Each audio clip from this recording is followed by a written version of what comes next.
we're not going to ask you any more questions.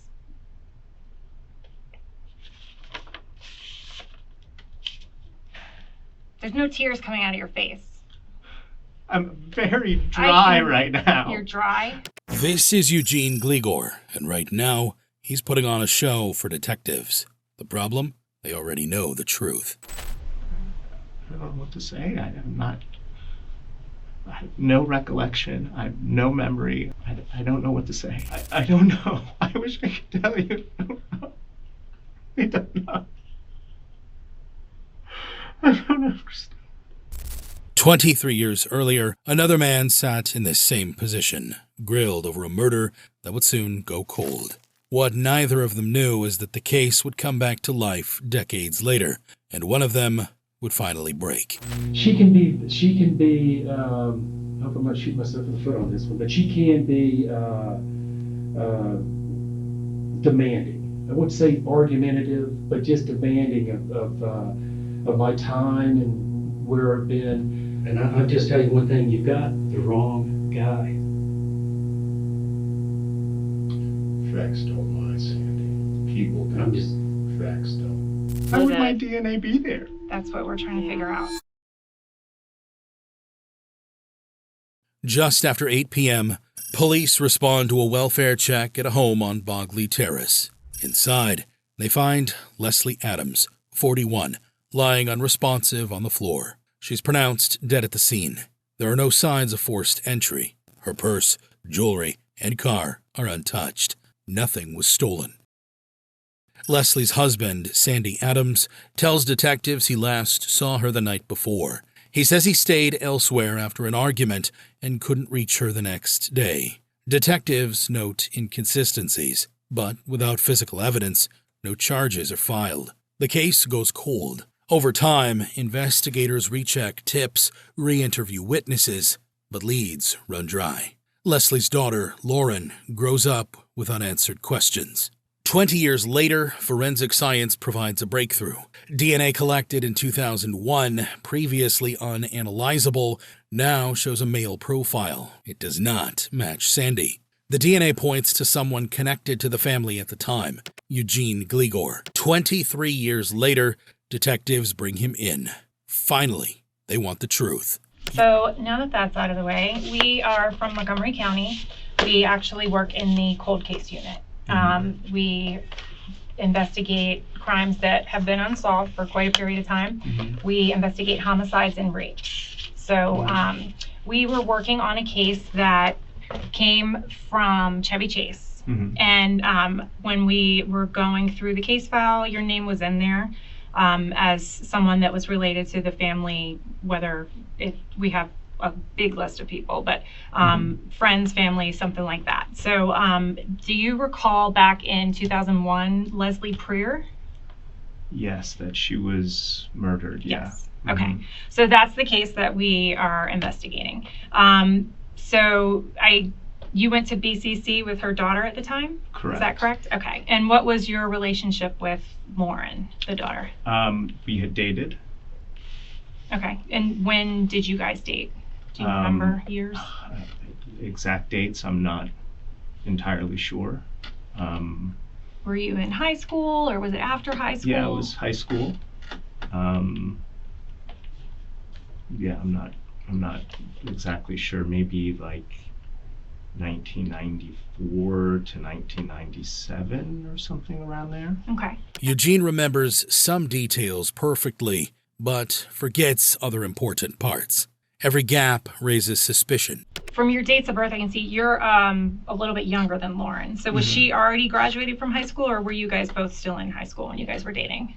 We were both in high school. She had finished high school, and I believe we had dated for a few months while she was in college, but that was it.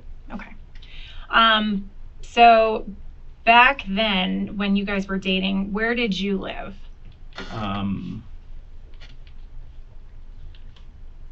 I lived in with my mother in Rockville. Okay. Do you remember the address or? what street or anything? I wish I did. I don't. Okay. And you said you lived with your mother. Were your parents separated? Yeah. Okay. Where did your dad live? He lived in Chevy Chase, and yeah. Do you know the street or Yeah, neighborhood or Brookside Drive. Brookside Yeah. Drive? Okay. Yeah.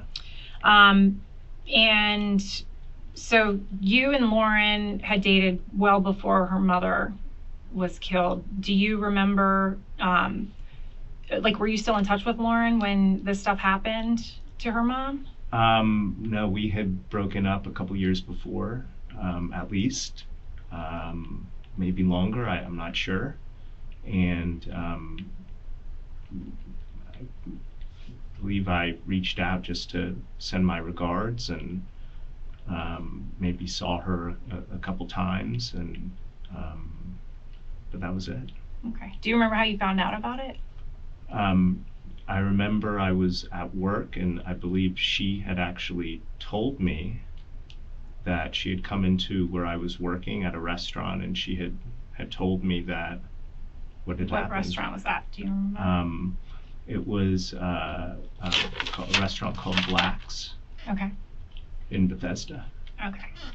Lauren and Eugene had broken up long ago. 23 years had passed.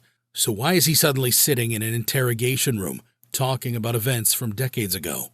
When you guys were dating, how close were you with the family? Like, did you spend a lot of time at their house, or did you know them real well? I knew the family. I, definitely spent time. She spent time at my house. I've spent time at her house. Yeah, for sure. Mm-hmm. So how were you close with her parents? I mean, I wouldn't say close with them. I don't know how much. I don't know if close would be the right word. But they were friendly with me and nice to me. So, yeah, I mean. Okay. Let me see. Were you at her house a lot of the time? Or did you guys spend more time at your house? Or what did you guys do when you... I mean, it was a mix. My house, her house, being out. I mean, we're young and teenagers, so there was, going out and... Okay. Yeah. When you say your house, was it your mom's house or your dad's house or both? Probably my mom's house more so, because I lived with her. Okay. Yeah.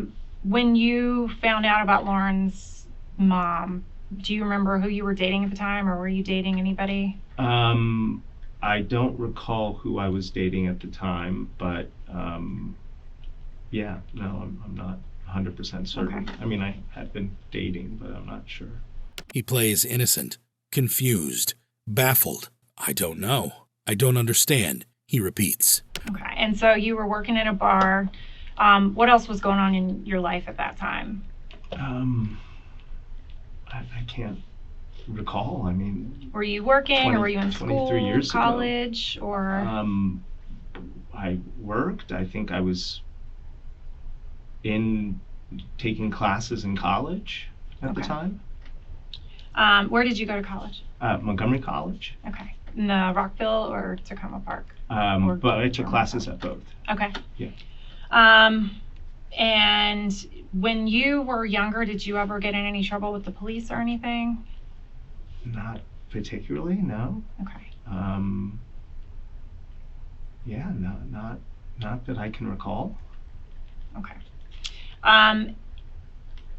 How well did you know Lauren's mom?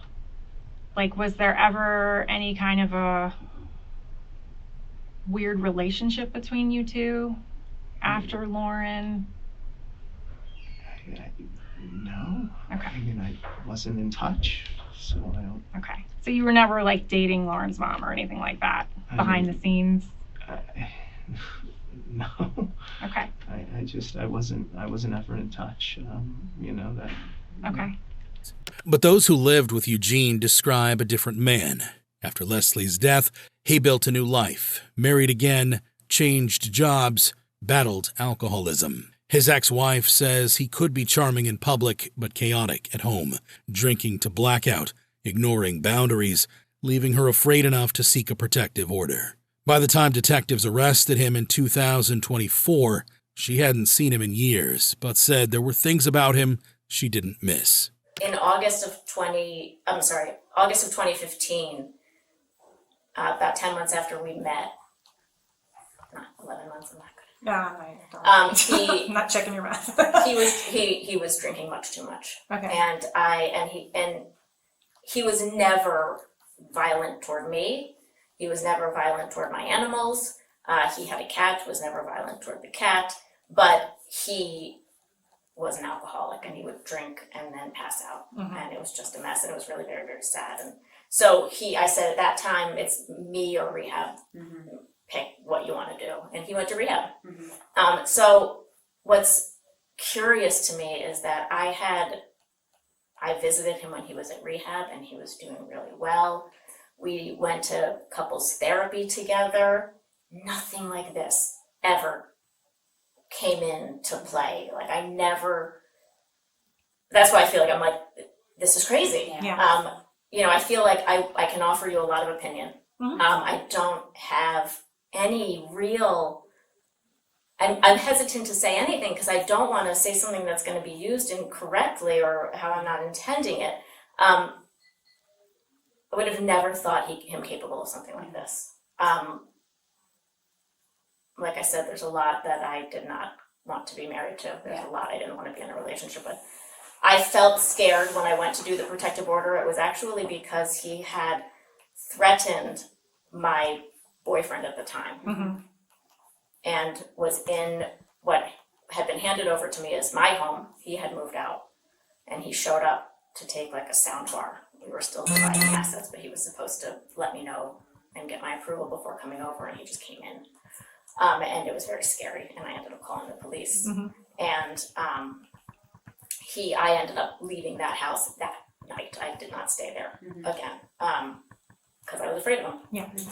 But, and I put cameras up around, I got nervous. I would have done It the was same probably thing. the only time that I was like, oh my God, like this is really scary. But he wasn't actually dangerous toward me. It was just sort of around, it felt like. Anyway, so I refused to see him. I have not seen him since that day, which I don't remember the date, but it was sometime in December of 2020. Alcohol had become a serious problem, affecting his life and relationships. But he would drink so much that like he couldn't even physically move. Like he just was. And he would say awful things, or would he just be, would that lead to arguments while he was drinking? Not and really. I'm not trying to not really. I'm just trying to understand. Yeah, not really. Okay. Not really. I sort of feel like I was not, like I said, I was not involved in anybody in my life that was like that. Yeah. My parents were not drinkers. Like it just was not really a thing. So like it didn't bring up anything for me. And I sort of feel like when people get combative, it's because it's brought up something for them. I felt sad for him. I was super annoyed. But no, I just wouldn't engage. Yeah. Like you couldn't engage with him. Like I just knew better. Yeah. So he would say some crazy shit of that I don't even know. Right. I only remember one time I was going to meet a friend of mine for dinner, and it was a gay guy, a very long time friend of mine. And I was leaving, and he was drunk, and he was like, "You're going on a date," and I was like, "I'm really not going on a date." Like, and I took a picture of me with my friend, and I sent it to him, being like, "See, it really is Mark." Like, Yeah. But like that. No. Any other drug use other than alcohol? Marijuana. That's all I know. When Eugene's brother Andre sits down for an interview, the conversation drifts between childhood memories and a palpable sense of distance. He recounts moments from their past carefully, never fully defending Eugene, but never condemning him either. There's a familiarity in his voice, but also a quiet weariness, like someone who spent years trying to understand a brother who keeps his walls up.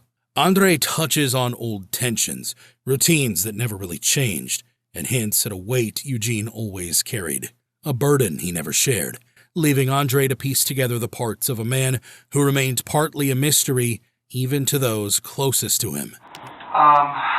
Well, I didn't have a close relationship with Eugene, and I don't even know if I would say I guess I had if he's your sibling, you have a relationship, but technically, but I did not have a close relationship with him. I didn't know where he was, what he did. I mean, I just, but if you're at, so at the time of the memorial service,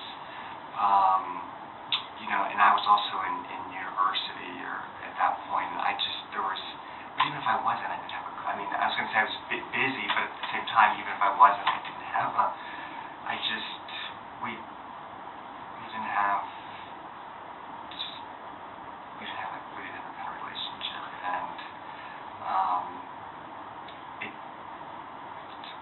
I don't know how to explain it, but I just, I don't want to say anything bad, but I just didn't really feel, I didn't feel like I could trust him, I didn't really, we just weren't close, and just different, kind of, just different, very, I would say very different people, so. We know that he was out of town.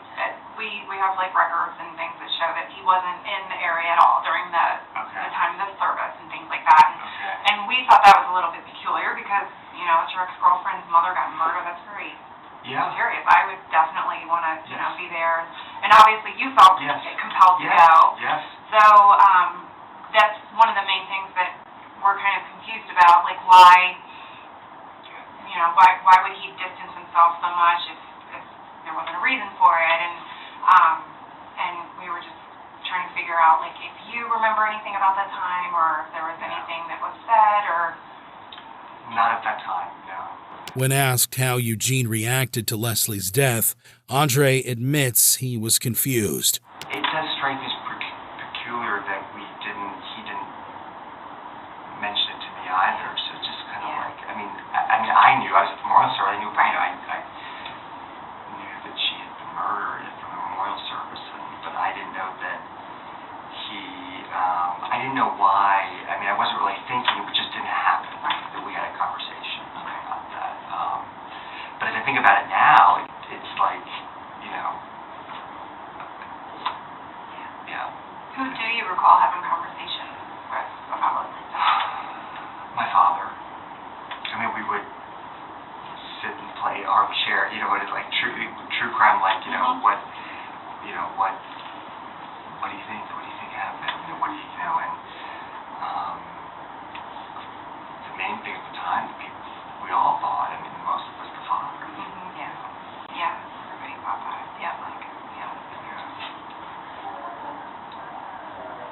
Have you had any conversations with your father since this has all come to light?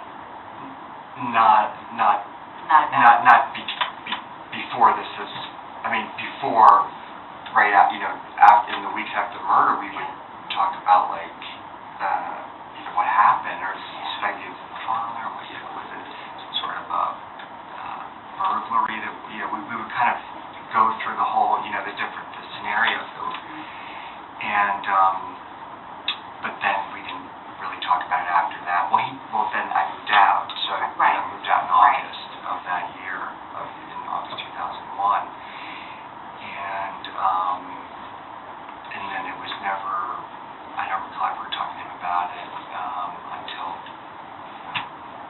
his arrest. The brothers clearly weren't very close.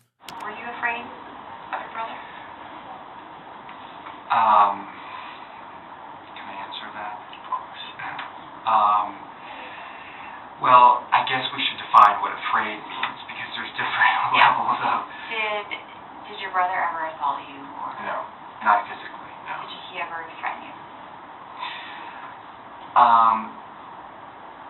Physically, in terms of, physically, he's going to threaten me physically, like in a kind of, like, second-degree assault kind of way, like threatening? No. All right, well, let me ask you this. What made you afraid of your brother? That he was going to come to the house unannounced? Okay, so we're going to go back to that time period, because there's a difference. Okay. Let's start there. Okay, so what made me afraid of him coming to the house at that time, during that time period, was I was concerned that he would show up and he would steal or do something. Okay. And what kinds of things would you be afraid that he would steal? Well, I didn't know specifically, but that, I mean, there was the bike. Do you think he was stealing these things to sell them or to get money? What was his ultimate goal, do you believe? I don't know. I don't want to guess, but I mean, I can, I don't want to guess. I don't have any direct knowledge of him. Did he ever steal from you before? In those years? Anytime? Yes. I mean, I also can't say 100% sure, but I'm under the, yes, I have to believe at the time. Okay. Detectives bring Eugene in after 23 years. Back in 2001, Leslie Adams was found dead inside her home. Blood was smeared across the foyer. A corner table was overturned. Faint shoe prints marked the hard wood. Her body, later found in the master bathroom shower, showed someone had tried to clean the scene. No forced entry, nothing stolen. Sandy Adams, her husband, a practicing attorney, claimed he argued with Leslie the night before and stayed away the next day. Leslie worked for NPR. When she didn't show up for work, colleagues raised the alarm. What began as a welfare check became a homicide investigation, but without evidence, the case went cold for more than 2 decades. And what happened that night? Basically, you mean after I got home or prior to that? No, after you got home. Basically, I had a couple beers, went upstairs and went to bed about 9:40. What kind of beers do you drink? Bud Light, or may have been Miller in the bottle, but I think usually Bud Light. Do you keep that out of the fridge, or is it downstairs? It's down. It's vast. It's downstairs, the downstairs refrigerator. Okay, so you go down there to get your beer and bring it up? Sometimes I'll drink it down there. Okay. What'd you do that night? I probably drank it down there. Okay, I would think 3 or 4 beers. maybe 3. Okay. Where was she at that time? She was upstairs. Meaning? No, I don't know. I don't think she's in the bedroom, because usually she wouldn't go up there until after I went to sleep. Mhm. So she was upstairs. What was she doing? I honestly don't know. So she's upstairs, you're downstairs, you guys are not really communicating? No, she kind of lets me unwind when I first get home. Take Were my you shoes watching off. TV or anything downstairs? No, there's no. In the basement. What were you doing? Probably just having a couple beers, taking my clothes off, taking my shoes off, just kind of unwinding. Now this is in the basement? This is in the basement. Where in the basement? I mean, there's an interior place where the laundry is, and then there's that big room. Right. I guess I was in and I don't know 100%, but I'm just saying that when I go down there, it's usually in where the refrigerator is, in the basement. Not the big room, but the little room. There's like a shop in there. It looks like you tinker with some tools and stuff. Right. Were you doing anything? Sandy and Leslie had a complicated relationship. He told detectives that alcohol often fueled their arguments. Leslie enjoyed wine and sometimes drank late into the night. According to Sandy, her moods could swing quickly, affectionate one moment, demanding the next, especially after she'd had a few drinks. He admitted that on some mornings he could smell alcohol on her, though he wasn't always sure if it was from the night before. Despite this, he insisted that most of their disagreements were verbal, and he claimed that the Tuesday night before Leslie's death had been unusually calm. And your recollection is she wasn't that drunk? I don't remember any visible signs of her being drunk. Okay. Like she has been? Like visible signs. Yeah. And you said that happens often enough where you're very much in tune to what that is, and because that's what aggravates you. When she gets so drunk, she slurs her words. I mean, when it really shows signs of inebriation, yes. And is there any pattern of that drinking? Is it more so on the weekends, or is it just kind of? There is no pattern. A day to day. One day she can have a good evening, and the next day she can get into the bottle heavy. I would say that's a correct statement. Okay, so it's just a coin toss. Right. There's no pattern. There's no pattern. What's she like when she starts drinking? She can be. I hope I'm not shooting myself in the foot on this one. Detectives investigated other motives, but kept returning to Sandy as the prime suspect. Is she concerned about money situations? Mm-hmm. The lack thereof? Mm-hmm. I noticed that you had some pretty substantial bills with your credit cards, Visa, MasterCard. we were trying to work those down, but yes, there's some debt there, no question about it. Who's getting all the money? I got a little chunk of, I got 3 years ago, I got, from my, uncle, I got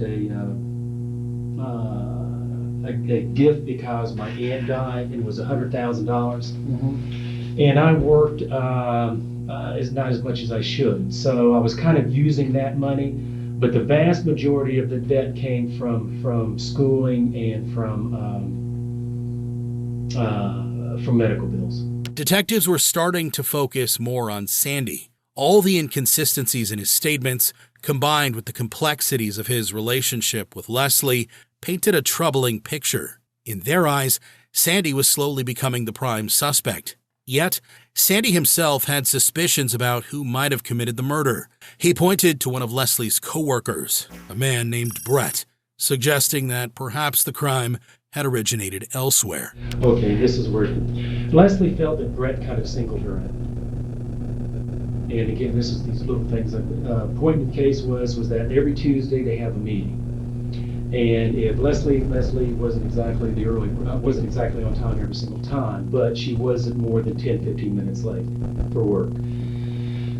Tuesdays were staff meetings, and on 2 or 3 occasions, Leslie would be late, 5-10 minutes late, and the staff meeting would be going on. On other occasions, somebody else would be late, and it was always being held up until these people came in. And she felt that she was being singled out, that they would, at least these 2 or 3 times, the staff meeting would be started without her. She was late, but nonetheless she'd be started without her. And on other occasions when other people were late, Susie or Diane or whoever it may be was late, that he would hold the meeting up waiting for them to show up. But not for Leslie. She said no, not for Leslie, not on those 2 occasions.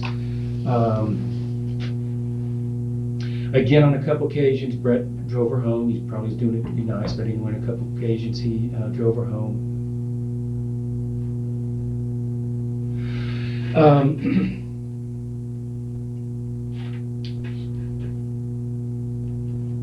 Again, she thought Brett was on various situations was kind of singling her out, and no matter what Leslie did, she felt like she never got any pat on the back or approval, or she felt that she was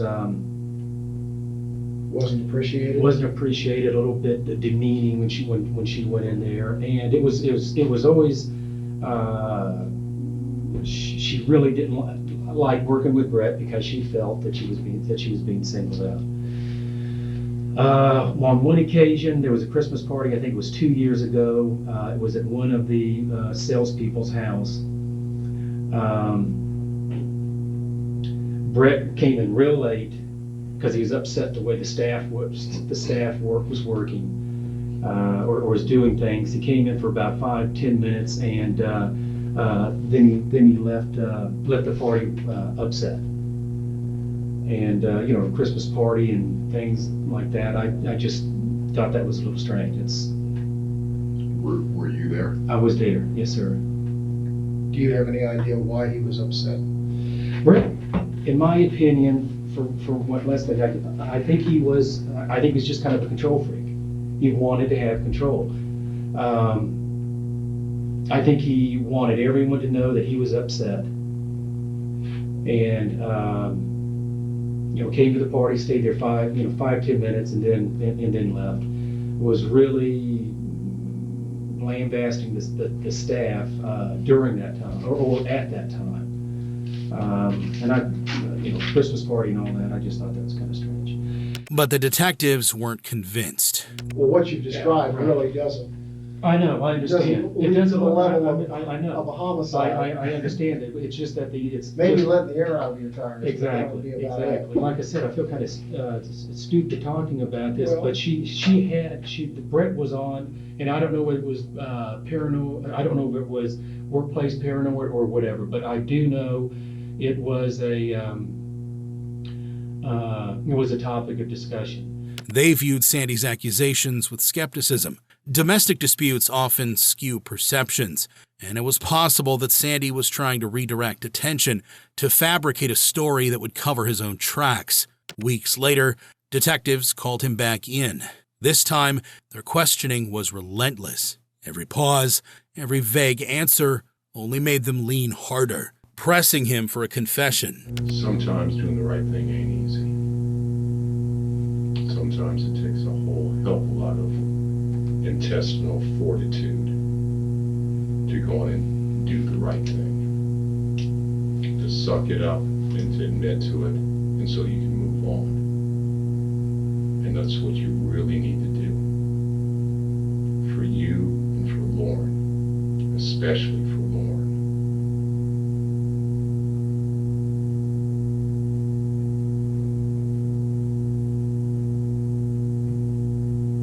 I can't even imagine what kind of shit she's going through right now. I can't even imagine. And you can help her a whole doggone lot.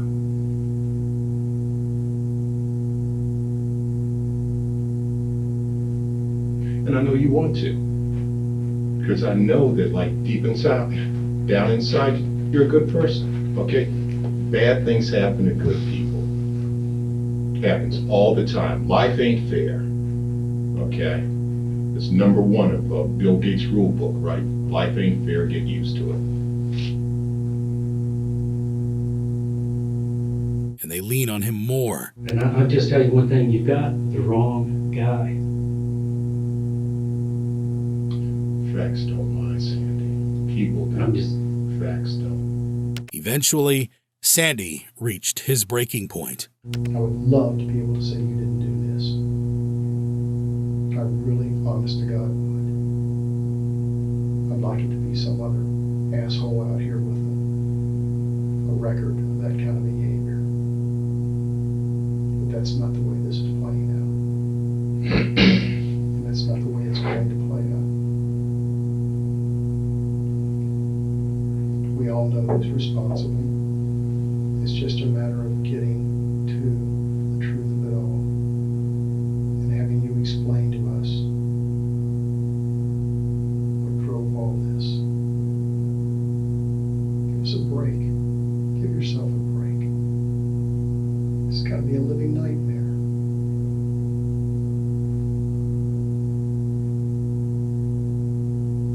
I mean, what are you getting, 1, 2 hours sleep a night maybe? Just out of sheer exhaustion.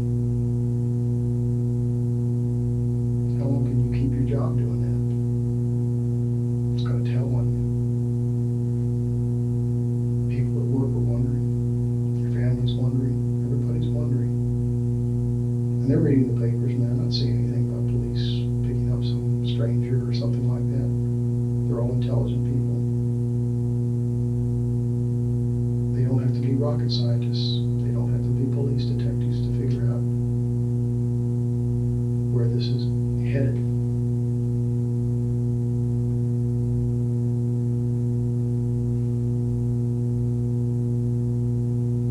Just talk to us about this, Andy. Get it over with. And start building, rebuilding. Don't wait until you kick every damn brick out of the foundation that the whole house goes down.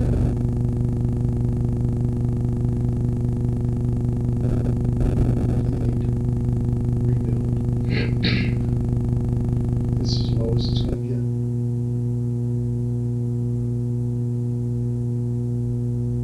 And you're the one that decides which way it's going to go.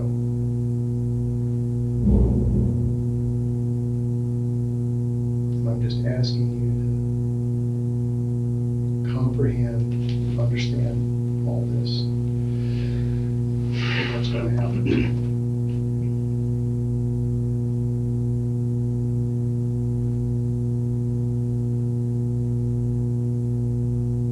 I don't know what more we can say,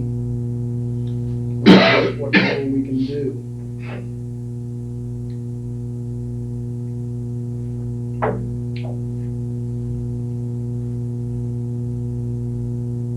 But there are things that will occur. It's like a runaway freight train. Can't stop it.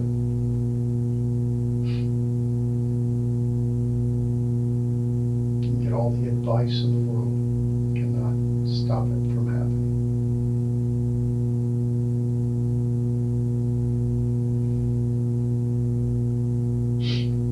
Come on, Sandy, the inevitable.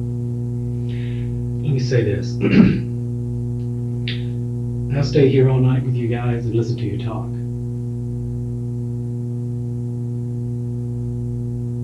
But I repeat, I'm not saying anything unless my lawyer's here. What detectives had missed back in 2002 was tiny, almost insignificant at the time, a trace of evidence that couldn't be matched to anyone in their system. The technology simply didn't exist yet.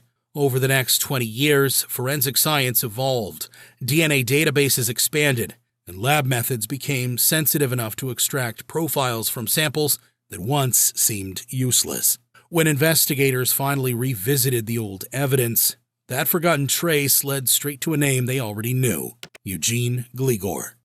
But there was one last hurdle: obtaining a clean DNA sample. It would be tricky, but it didn't require a warrant.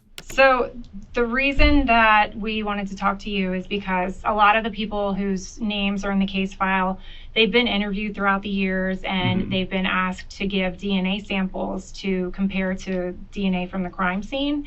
And pretty much everybody that's in the list has been talked to, has been eliminated as a suspect. Your name was actually in the file, but they never reached out to you or never spoke to you for some reason.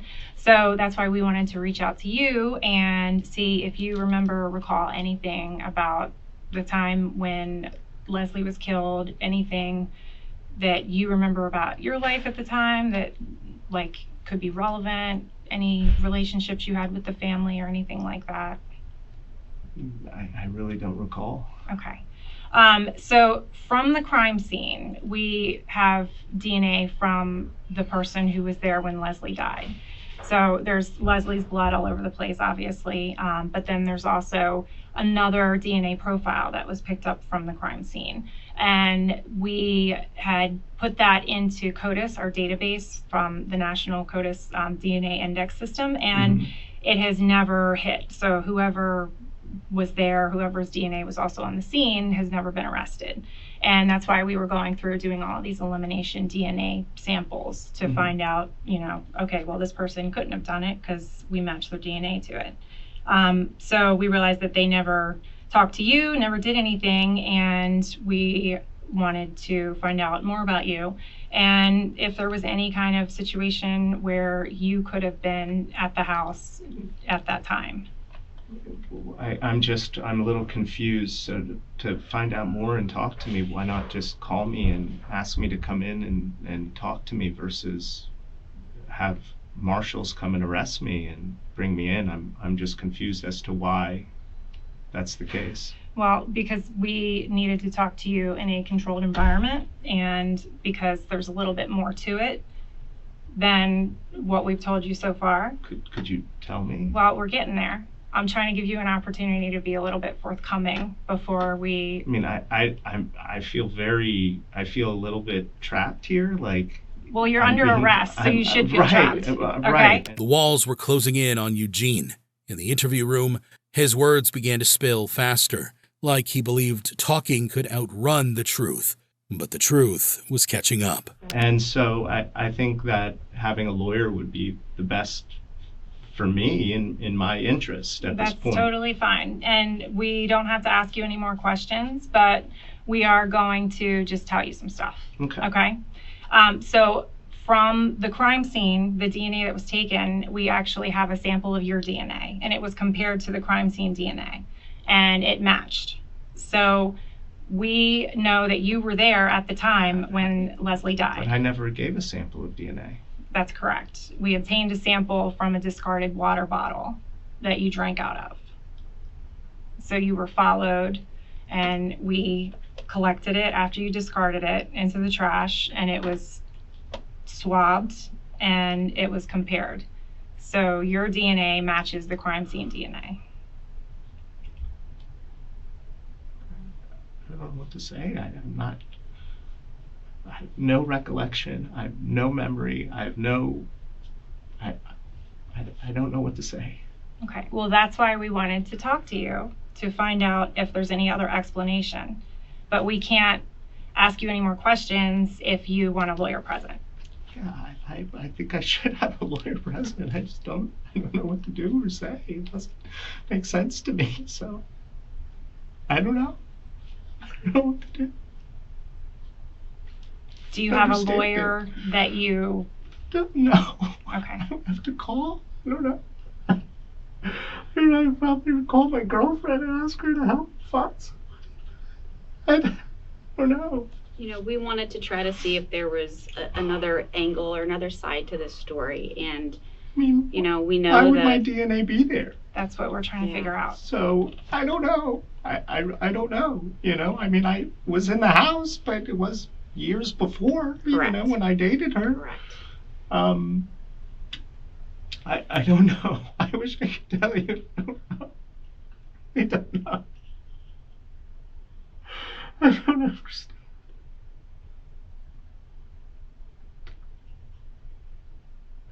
This is all very bewildering, very strange. Detectives hadn't discovered Eugene by chance. His name had been buried in a long-forgotten report. Back in 2002, during routine follow-up interviews, a family acquaintance mentioned him. At the time, it seemed irrelevant. A teenager who had once dated Leslie's daughter. The lead was filed away and forgotten. 2 decades later, the cold case unit revisited every detail, every note. That forgotten reference suddenly took on new significance. Investigators tracked Eugene to Dulles International Airport. There, they observed him casually drinking from a plastic water bottle and discarding it in a trash can before entering the terminal. They quietly retrieved the bottle and sent it to the Montgomery County Crime Lab. The DNA from that bottle matched the unknown male profile discovered under Leslie Adams' fingernails in 2001. A lead ignored for 23 years had finally cracked the case wide open. Okay, is there more? Like, you're gonna tell me? Is there more?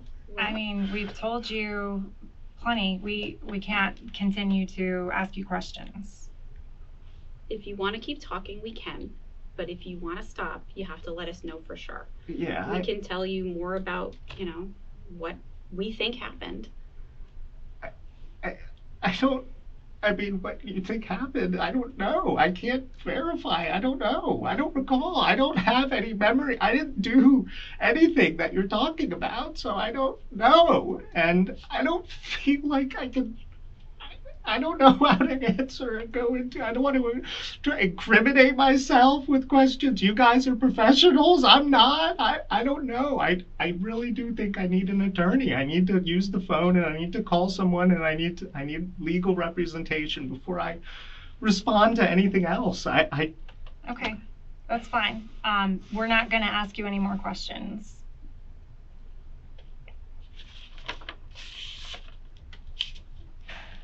There's no tears coming out of your face. I'm very dry right now. You're dry? I'm very dry. I'm parched. I'm dehydrated. You can probably see my eyes are bloodshot red because I'm just tired and drained. I don't know what's going on. You want me to drink water so I can tear? Like, what the fuck is wrong with you? I don't want you to tear. I just don't want What are you trying to say? I'm just trying to say that this seems a little put on. Are you kidding me? Are you fucking kidding me? No. Oh my God, you're so full of it. You're after. This is the police. This is, yes, like it makes sense. It's in your eyes, it's guilty until proven innocent. I get it. Well, honey, your DNA was in the crime scene. That's why, And There's a But reason. there's due process, right? Sure, Due process. So you're saying I'm guilty before I've even been put into a court of law? I'm Like, saying or, that there's or probable cause legal, to or- believe that you were there when I think she what you were died. saying was the contrary to that. So okay, but I don't remember. I don't know. I don't know. So what we're trying to figure out is how your blood was at the scene that day. If there's an alternate explanation, that's why we wanted to talk to you today. Okay? So I feel like you just need to take a breath for a second. Okay? That's what we're trying to figure out. Why is your blood there? Could it have been, an interrupted burglary? Did something happen where you didn't expect anybody to be home? I have no idea. I don't remember. I don't recall.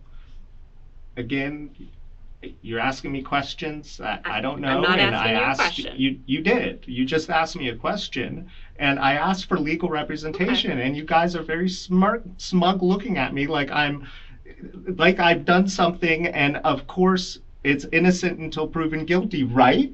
Sure. Am I wrong or am I right? You are entitled to your due process, absolutely. This is insane.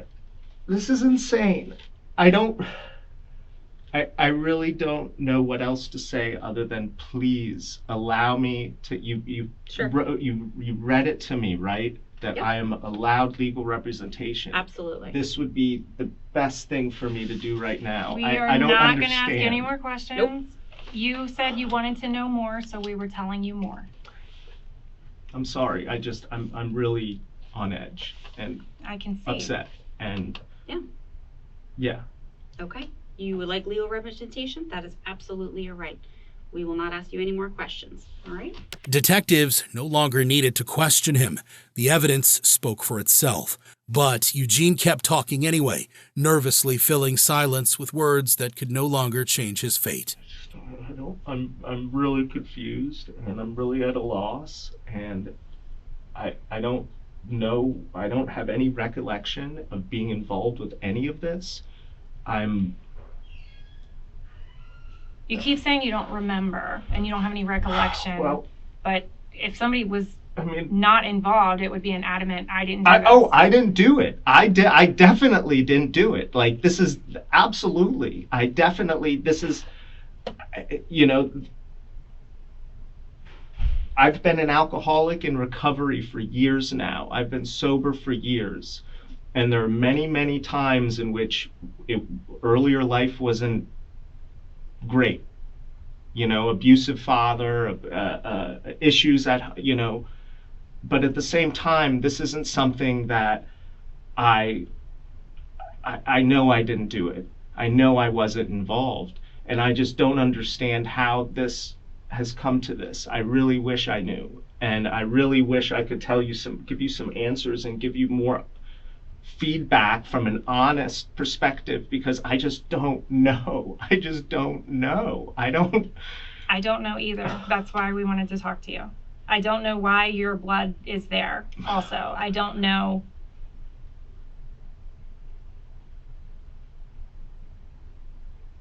Wow. The only person that knows is Leslie, and she can't tell us. In August 2025, Eugene Theodore Gligor, now 45, was sentenced to 22 years in prison for the 2001 killing of Leslie Prier. He had previously pleaded guilty to second-degree murder earlier that year, avoiding a trial. The Rockville courtroom was packed with over 60 people, family, friends, and supporters who had waited nearly a quarter of a century for justice. Judge David Lease called the crime senseless and said he had struggled to comprehend its brutality. He ordered Gligor to undergo mental health treatment and banned all contact with the victim's family. Eugene, tearful, claimed he had blackouts from alcohol and could not remember what happened that night. Prosecutors painted a clearer picture. Leslie had fought her killer to the end, beaten and strangled in her own home. The case left behind what one prosecutor described as two tragedies. The first, Leslie losing her life. The second, her husband, Sandy, mourning her while being wrongly suspected of her murder. Sandy Prier maintained his innocence until his death in 2017. never learning the truth about who killed his wife. For Leslie's daughter, Lauren, the verdict finally brought the answers she had waited 23 years to hear, even if justice had come far too late.